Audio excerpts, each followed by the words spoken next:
पर्यटन प्राणियों की एक ऐसी नैसर्गिक प्रवृत्ति जो जिज्ञासाओं के पंख लगाकर धरती ही नहीं आसमान को भी छूकर आगे बढ़ निकल जाना चाहती है। पर्यटन प्रकृति का भी होता है, अन्य स्थलों का भी, लेकिन दोनों में जो मूलभूत अंतर है वह यह कि अन्य क्षेत्रों का पर्यटन हमारे द्वारा संचित शक्ति, सामर्थ्य और आचरण का व्यय करा देता है, वहीं प्राकृतिक पर्यटन हमें शक्ति, सामर्थ्य और आचरण का उपहार तो देता ही है, साथ ही देता है हमारे नेत्रों के लिए सुंदर दर्शन, मन के लिए गहन अनुभूति, चिंतन के लिए सुविचारों की श्रृंखला, आत्मा के लिए आध्यात्मिक अनुभव। नमस्कार, मैं आप और प्रकृति की सुंदरता में नहाया हुआ यह मालिनी का सुंदर किनारा, एक एक दृश्य को मन के कैमरे में कैद करते रहिए।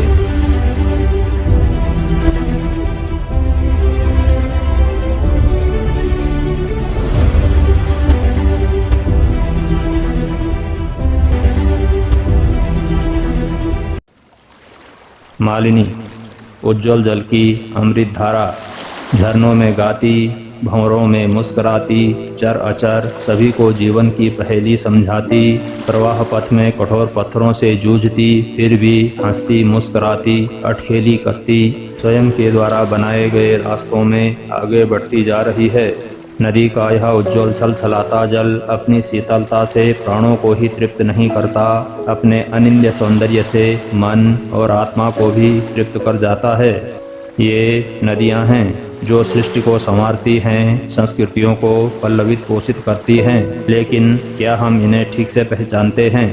जी हाँ, मशीनी कलपुर्जों को कौतूहल से देखने के अभ्यस्त हमारी आंखें इन नदियों को देखती तो हैं, समझती कहाँ हैं। आज भले ही विज्ञान पूजन की हमारी प्रवृत्ति ने प्रकृति पूजन की प्राचीन प्रवृत्ति पर जबरन अधिकार कर लिया हो, लेकिन नदियों ने फिर भी अपना स्वभाव नहीं छोड़ा है, वैसे ही शीतल, वैसे ही पावन। मालिनी की जलधारा कल कल छल छल के अपने मधुर संगीत के साथ लगातार प्रवाहमान है। कुछ आशाओं और अभिलाषाओं को संजोए हम भी नदी तट पर जलधारा के साथ साथ आगे बढ़ते चले जा रहे हैं।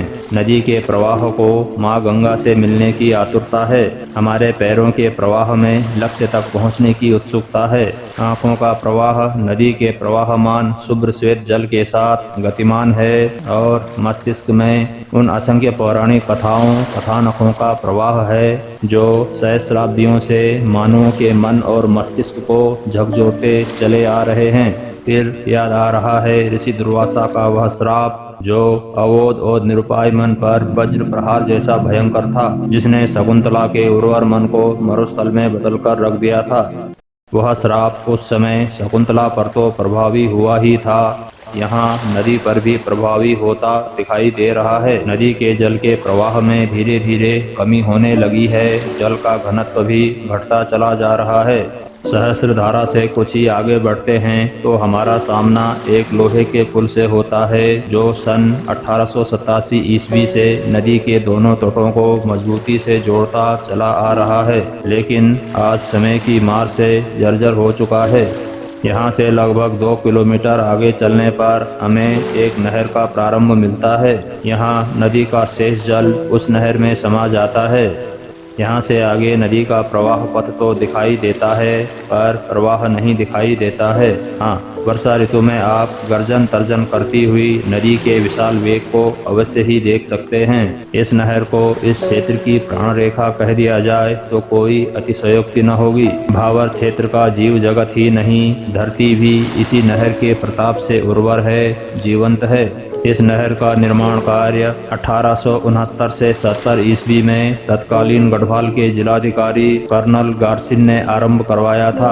उनके कार्यकाल में ही खोह नदी से भी सिंचाई के लिए कच्ची नहरें निकलवाई गई थी। यह स्थान उद्गम से लगभग 24 किलोमीटर आगे है। यहाँ पर शेष नदी पूरी तरह भूमिगत हो जाती है। उद्गम के बाद यह दूसरा स्थान है जहाँ नदी भूमिगत होकर बहती है। यहाँ से लगभग 1 किलोमीटर आगे चलने पर सती मठ नामक स्थान नदी तट पर विराजमान दिखाई पड़ता है। मान्यता है कि यहाँ पर दक्ष प्रजापति की पुत्री सती ने भगवान शिव की आराधना की थी। कौन थे दक्ष प्रजापति, कौन थी सती, आइए जान लेते हैं। दक्ष पौराणिक काल में गढ़ नरेश थे तथा पार्वती के पिता थे। गढ़वाल के दक्षिण में हरिद्वार के कनखल नामक स्थान में उनकी राजधानी थी। राजा दक्ष की पुत्री पार्वती शिव से विवाह करना चाहती थी, जबकि उनके पिता दक्ष इस विचार से असहमत थे। रुष्ट होकर पार्वती कनखल से उत्तर पूर्व की ओर नदी के तट पर एक सुरम्य स्थान में आकर तपस्या में लीन हो गई। आज उस नदी को मालिनी नदी के नाम से जाना जाता है और उस स्थान को सती मठ के रूप में पहचाना जाता है। कालांतर में पार्वती अपनी साधना में सफल होती है और भगवान शंकर उन्हें अर्धांगिनी के रूप में स्वीकार कर लेते हैं। यह घटना पौराणिक काल की है, जिसका वर्णन पुराणों में उपलब्ध है। तब से लेकर आज तक समय के थपेड़ों ने धरातल और सृष्टि के स्वरूप को न जाने कितनी बार संवारा, कितनी बार मिटाया होगा, कितने दृश्यों को अदृश्य, अदृश्य को दर्शनीय बनाया होगा। इसी क्रम में इस स्थान को भी समय ने अपने आंचल में छिपाकर संसार की दृष्टि से दूर कर दिया। लंबे समय तक गुमनामी के अंधकार में खोए रहने के बाद वर्तमान समय में इस स्थान की खोज का श्रेय यूपा माई को जाता है। यूपा माई ईड़ गांव की रहने वाली थी। वही ईड़ गांव जिसका अवलोकन हमने शून्य शिखर पर आरोहण के दौरान किया था। यूपा माई ने यहाँ लगभग 40 वर्षों तक तपस्या की। सिद्धि प्राप्ति करने के पश्चात उन्होंने यहाँ प्राप्त होने वाली जंगली जड़ी बूटियों से कैंसर जैसे असाध्य रोगों का इलाज करना प्रारंभ किया। देखते ही देखते उनकी प्रसिद्धि दूर दूर तक फैलती चली गई। देश के विभिन्न प्रांतों से वे लोग यहाँ आकर अपना इलाज कराने लगे, जिन्हें आधुनिक चिकित्सकों ने असाध्य या लाइलाज घोषित कर दिया था। भवनों और मंदिरों की जो श्रृंखला यहाँ पर आप आज देख पा रहे हैं, उनकी स्थापना यहाँ से स्वास्थ्य लाभ पा चुके लोगों के द्वारा की गई है। इस परिसर का आध्यात्मिक जीर्णोद्धार परम योगी संत स्वामी ऋषि जी महाराज के द्वारा हुआ। यूपा माई को वैराग्य की दीक्षा देने के उपरांत वे 1994 ईस्वी में ब्रह्मलीन हुए। कालांतर में यूपा माई के भी दिवंगत हो जाने के बाद यह परिसर फिर से वीराने में समाने लगा है।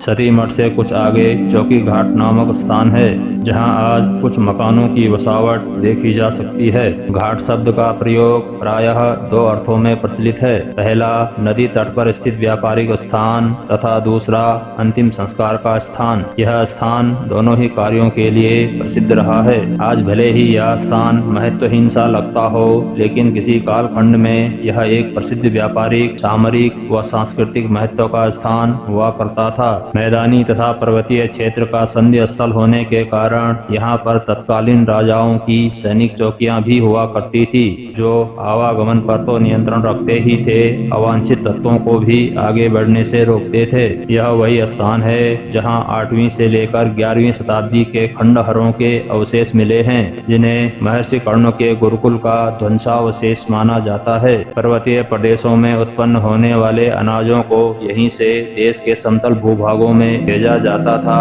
तथा पर्वतीय प्रदेशों की खाद्य आवश्यकताओं की आपूर्ति भी यहीं से की जाती थी, जिनमें नमक, तेल और गुड़ सबसे प्रमुख होता था। आवागमन के साधन न होने के कारण कई गांवों के लोग एकत्र होकर पैदल चलकर यहाँ आते थे। आवश्यक सामग्रियों को एकत्र कर उन्हीं रास्तों से वापस चले जाते थे जिनसे आए थे। आवश्यक सामग्रियों को क्रय की आवागमन वाली इस परंपरा को ढाकर प्रथा कहा जाता है।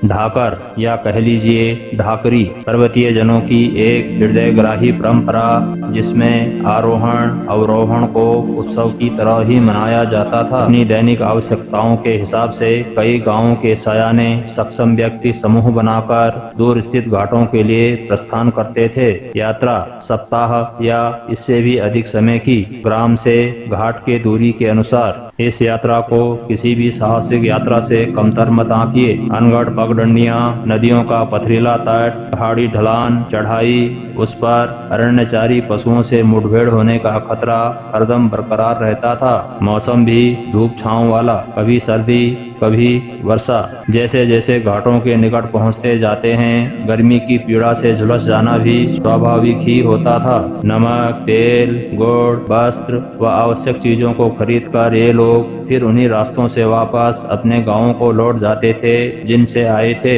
हवाओं के साथ झूमते, नदियों के साथ गाते, वनस्पतियों के साथ मुस्कुराते।